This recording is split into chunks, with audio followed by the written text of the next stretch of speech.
નમસ્કાર. તો આજે આપણે જોશું વાર્ષિક પરીક્ષા 2026ના વિકાસ અસાઇનમેન્ટ માટેના સોલ્યુશન્સ. ધોરણ 9 સમાજ માટે વિભાગ એ ના વિકલ્પો. વિદ્યાર્થી મિત્રો, તમે પેન્ટેડ એપ્લિકેશન ડાઉનલોડ કરી લો. અહીંયા તમને હોમ પેજ ઉપર જ વિકાસના દરેક વિષયનું તમને સોલ્યુશન્સ મળી જશે. લિંક નીચે ડિસ્ક્રિપ્શનમાં આપેલી છે. અને તમારા માટે ખાસ અમે લોન્ચ કરી રહ્યા છીએ રેપિડ રિવિઝન બેચ, જેની અંદર ગણિત, વિજ્ઞાન, સમાજ, ઇંગ્લિશ આખું રિવાઇઝ કરાવશું કે જેથી એક મહિનામાં તમે સરસ મજાનું રિઝલ્ટ ફાઇનલ એક્ઝામમાં લઈ આવો. અને સાથે માર્ચ મહિનામાં આપણે લોન્ચ કરવાની છીએ પેપર સોલ્યુશન બેચ. તો હમણાં જ એપ્લિકેશન ડાઉનલોડ કરો. લિંક નીચે ડિસ્ક્રિપ્શનમાં છે. ચેનલ સબસ્ક્રાઇબ કરો. હવે આપણે જોઈએ ચેપ્ટર 1 માટે વિભાગ એ. નીચેના દરેક પ્રશ્ન માટે આપેલા વિકલ્પમાંથી સાચો વિકલ્પ પસંદ કરીને ઉત્તર લખો.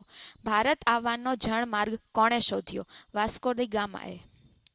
નીચેમાંથી કયું વિધાન ખોટું છે? પ્લાસીના યુદ્ધથી કંપનીને બંગાળના 24 પરગણાની જાગીર મળી. ભારતમાં પ્રથમ ગવર્નર જનરલ તરીકે કોણ આવ્યો? Warren Hastings. અંગ્રેજોએ ત્રીજો મૈસૂર વિગ્રહ કોની સાથે કર્યો? ટીપુ સુલતાન.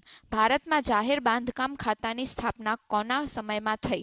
ડેલહાઉસીના. ચેપ્ટર 4ના વિભાગ એ. બંગાળના ભાગલાના અમલનો દિવસ કયા દિન તરીકે માનવામાં આવ્યો?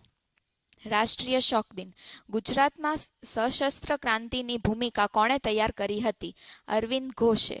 પરદેશની ભૂમિ પર ભારતનો સૂચિત રાષ્ટ્રધ્વજ સૌપ્રથમ કોણે ફરકાવ્યો?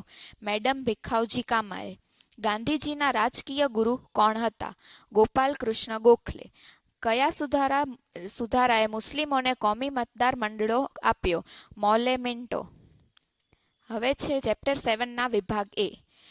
ઈસવીસન 2014માં આંધ્રપ્રદેશમાંથી કયું રાજ્ય અલગ પડ્યું? તેલંગાણા. ઝારખંડ રાજ્ય કયા રાજ્યમાંથી અલગ પડ્યું? બિહાર. હાલમાં ઈસવીસન 2026માં ભારતીય સંઘમાં કેટલા રાજ્યો અસ્તિત્વમાં છે? 29. નીચેમાંથી કયા બે રાજ્યો સેવન સિસ્ટર્સ માંના રાજ્યો નથી? ઉત્તરાખંડ, ઝારખંડ. નીચેમાંથી કયું રાજ્ય ભારતીય સંઘમાં 29 રાજ્યોમાંનું એક નથી? ગોવા. વિદ્યાર્થી મિત્રો, તમે પેન્ટેડ એપ્લિકેશન ડાઉનલોડ કરી લો. અહીંયા તમને હોમ પેજ ઉપર જ વિકાસના દરેક વિષયનું તમને સોલ્યુશન્સ મળી જશે. લિંક નીચે ડિસ્ક્રિપ્શનમાં આપેલી છે. અને તમારા માટે ખાસ અમે લોન્ચ કરી રહ્યા છીએ રેપિડ રિવિઝન બેચ, જેની અંદર ગણિત, વિજ્ઞાન, સમાજ, ઇંગ્લિશ આખું રિવાઇઝ કરાવશું કે જેથી એક મહિનામાં તમે સરસ મજાનું રિઝલ્ટ ફાઇનલ એક્ઝામમાં લઈ આવો. અને સાથે માર્ચ મહિનામાં આપણે લોન્ચ કરવાની છીએ પેપર સોલ્યુશન બેચ. તો હમણાં જ એપ્લિકેશન ડાઉનલોડ કરો. લિંક નીચે ડિસ્ક્રિપ્શનમાં છે. ચેનલ સબસ્ક્રાઇબ કરો. હવે છે ચેપ્ટર 12ના વિભાગ એ. ચૂંટણીઓએ લોકશાહીની શું ગણાય છે? પારાશીશી. નીચેમાંથી કોની ચૂંટણીની કાર્યવાહી ચૂંટણી પંચ દ્વારા થાય છે? રાષ્ટ્રપ્રમુખ. લોકશાહીને જીવંત કોણ રાખે છે? ચૂંટણી. નીચેમાંથી કયું માધ્યમ લોકમતના ઘડતરમાં ફાળો આપતું વીજળીનું માધ્યમ છે? રેડિયો. નીચેમાંથી કયો પક્ષ રાષ્ટ્રીય પક્ષ છે? Communist party of India. હવે છે ચેપ્ટર 22ના વિભાગ એ. બે તરફનો વાહન વ્યવહાર ધરાવતા જાહેર માર્ગ પર માર્ગની કઈ તરફ વાહન ચલાવવું જોઈએ? માર્ગની ડાબી તરફ.